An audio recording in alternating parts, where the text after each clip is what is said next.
cheap versus expensive na monitors, ano pagkakaiba nila at bakit meron expensive na monitors at bakit meron mura.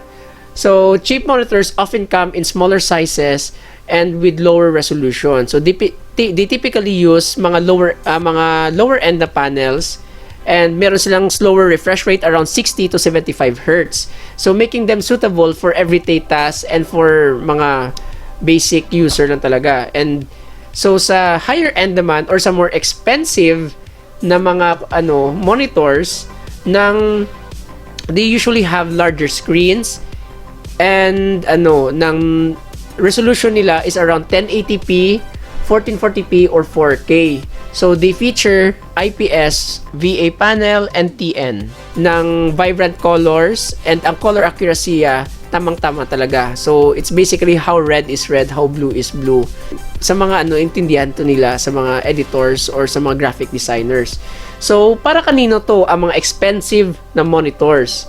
So they are for professionals and enthusiasts who demand ng the best talaga, the quality, the technology, the best talaga. So professional content creators, and what else? Ang mga gamers.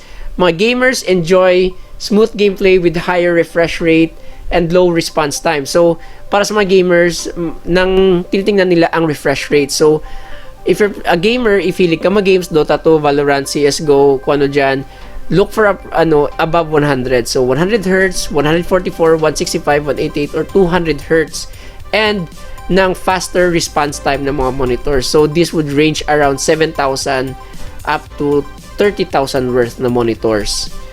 So whether you're a designer, gamer or programmer, kasi minsan makita nyo ang monitor, instead na rectangle siya, they put it up like parang vertical or portrait mode siya. So yan ginagamit nila sa mga programmer or sa mga medical field, usually sa hospital, magtingin sa ng x-ray. So expensive monitors offer the performance they need talaga. So if you're a graphic designer, interior designer, architect, best na sa AutoCAD or sa SketchUp. So that's it guys, that's a difference. So i-flash ko sa screen ang mga expensive na monitors nakita ko while browsing the mga store. So thank you for watching and I'll see you on the next video. Peace.